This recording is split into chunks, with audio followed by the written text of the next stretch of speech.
O código que eu vou mostrar é uma busca sequencial indexada implementada em linguagem C e nesse caso eu utilizo dois índices. Começando pelo cabeçalho das páginas, aqui eu incluo as bibliotecas a serem utilizadas, defino o tamanho máximo de elementos como 1 milhão, que é um requisito da atividade, e depois declaro a assinatura das minhas funções. No código principal, depois de incluir a biblioteca, declaro as variáveis procurado, referente ao número que vai ser buscado, e achou, um booleano que diz se o registro existe na tabela ou não. Depois disso, eu declaro 4 matrizes. A primeira é a original, que contém todos os 1 milhão de elementos a serem buscados, enquanto essas duas tabelas são as auxiliares, os índices em si, sendo a primeira de 1000 índices e a segunda de 10 índices. A matriz início-fim tem um papel fundamental que delimita a busca, mas eu explico ela posteriormente. Aqui também são declaradas variáveis de contagem de tempo e então iniciam-se as funções, primeiramente definindo a aleatoriedade com uma seed, por questões de padronização e comparação, mas pode-se iniciar de uma forma realmente aleatória utilizando o tempo atual. Depois eu gero a minha tabela ordenada crescente, iniciando em 1 até completar 1 milhão de elementos. Também temos uma função simples de impressão dos valores das tabelas que vai auxiliar na visualização do código quando eu for rodar. A função dividir tabela tem um dos papéis mais importantes. Ela pega uma das matrizes e gera uma tabela auxiliar com a quantidade de índices desejada. Na primeira execução, ela passa por todos os 1 milhão de elementos, guardando na tabela 1 um índice a cada 1000 posições. Ela faz isso verificando se a posição naquele momento dividido pela quantidade de elementos desejado para cada índice é igual à quantidade de elementos menos 1. E o que isso significa? Se pegarmos 1000 como exemplo, de 0 até 999 temos 1000 elementos. De 1000 até 1999 também temos mais 1000 elementos. Se fizermos a posição 999 dividida pela quantidade de elementos por índice desejada, nesse caso 1000, o resto será 999, que é a quantidade de elementos menos 1. Isso é aplicado novamente para gerar a tabela de 10 índices. Cada índice engloba 100 elementos, então sempre que o resto do índice for igual a 99, significa que aquela posição é um novo índice. Logo em seguida, é pedido para que o usuário digite o número a ser procurado, e após a divisão, comece o contador de tempo e a busca em si. A busca atua, na realidade, mais como um filtro, um funil que vai ajudar a buscar o número procurado posteriormente. A função recebe o índice, o tamanho desse índice, o número procurado e a matriz início-fim, que na primeira execução ainda está vazia. Esse código também é bem específico, já que logo de cara já temos uma validação se o tamanho for igual a 10 ou não, redefinindo os limites de início e fim.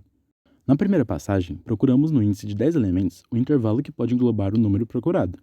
Toda vez que o número procurado for maior do que o valor guardado na posição i da tabela, os valores de início e fim são redefinidos, e a matriz de início e fim recebe os valores e posição de início e fim, ou seja, um trecho que possivelmente engloba o número. Após feita a primeira busca, passamos para o segundo índice, o que contém 1000 elementos. Um breve adendo. Antes de iniciar a segunda busca, precisamos dividir os índices armazenados em início e fim por 1000. Isso acontece porque os valores guardados fazem referência à matriz inicial de 1 milhão de índices e não à tabela 1 de 1000 índices. Desse modo, precisamos reajustar as correspondências para que façam referência à tabela 1. Se isso não fosse ajustado, procuraríamos um índice como 999.999 dentro de um espaço que tem apenas 1000 índices. Agora, iniciando a segunda busca, ao invés de buscar pelo conjunto todo, como redefinimos o intervalo na busca anterior, procuraremos dentro de um espaço de 100 números aqueles que mais se aproximam do número procurado. E novamente, toda vez que o número procurado for maior do que o valor guardado na posição i da tabela, os valores de início e fim são redefinidos, chegando a dois valores que vão representar o intervalo de 1000 números, facilitando a busca do número dentro da tabela inicial de 1 milhão de registros. Por fim, chamamos a função busca sequencial, que procurará apenas no intervalo de 1000 registros o número que foi digitado. Caso encontrado, ele retorna true para a variável achou, caso contrário, false. O processo de busca tem o tempo contabilizado e exibido, além de mostrar uma mensagem que apresenta a posição em que o número foi encontrado, caso ele exista. Agora, para facilitar na visualização, eu pedi para minha função imprimir tabela mostrar para a gente todos os valores armazenados nos índices. Então, essa é a minha tabela que tem 10 índices e essa é a minha tabela que contém 1000 índices. Ok?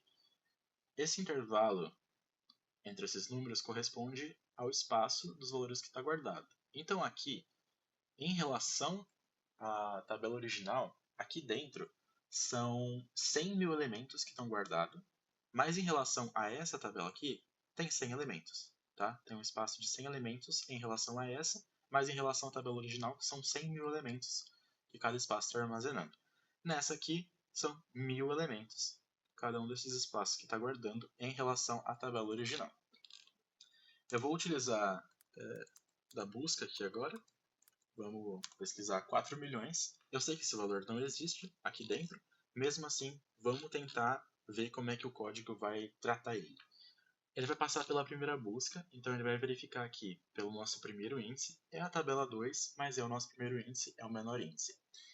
Então ele entra aqui, ele vê que 4 milhões é maior que esse valor, maior que esse, maior que esse, e ele vai chegar até aqui. Tá? Ele não vai executar aqui, ele vai associar essa posição como inicial e vai guardar esse valor como inicial e vai salvar também essa posição mais um, que significa essa aqui, né, como o valor do fim. Então esse vai ser o espaço que nosso programa vai procurar na nossa segunda busca. Se você prestar atenção aqui, esses dois índices representam a posição 799.999 e 899.999 em relação ao vetor original, né? A matriz original nesse caso. E é realmente o que ele retorna aqui, as posições, mas essas posições elas não podem ser aplicadas quando a gente vai procurar nessa matriz aqui, ok? Lembra que tem aquela questão de que tem que dividir por 1000, porque esse vetor, essa matriz, ela só vai ter 1000 índices. Não tem como eu buscar a posição 799.000 aqui dentro, porque ela não vai existir. Então, vai passar pela segunda filtragem agora. Vamos ver se a gente encontra aqui rapidinho esses valores. Pronto, encontrei. Esse vai ser o limite que a nossa segunda busca vai procurar agora. Ele vai ignorar todos esses valores aqui. Tá vendo como é eficiente? Ele vai ignorar tudo isso aqui e vai começar a procurar uma possível posição do 4 milhões aqui dentro. Então, ele vai procurando, verificando até quando o 4 milhões é maior do que o valor armazenado em certa posição, e ele vai parar aqui. Se vocês forem reparar, o próximo número é 4.003.335. Então, ele vai ter que guardar essa aqui sendo a posição inicial e essa aqui como a posição final. Ele vai procurar aqui dentro desse intervalo de 1000 valores na tabela original, e aí ele vai retornar aqui que não foi encontrado.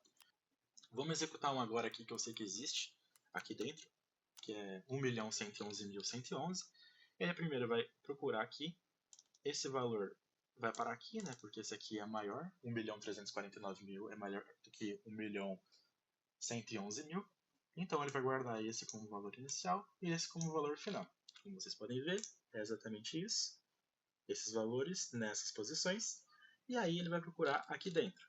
E esse vai ser outro intervalo que ele vai procurar agora dentro da matriz de 1000 índices. Né? Então, dentro dessa tabela aqui, ele vai começar a comparar até chegar nessa posição aqui. Ó.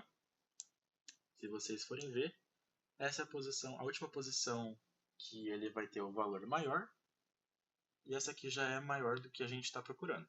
Então, ele vai anotar esses dois valores também, guardou aqui exatamente esses mesmos números, e guardou as posições. Aí dessa vez ele vai jogar lá no vetor original, fazendo a busca sequencial, e vai ter encontrado ele na posição 246.857.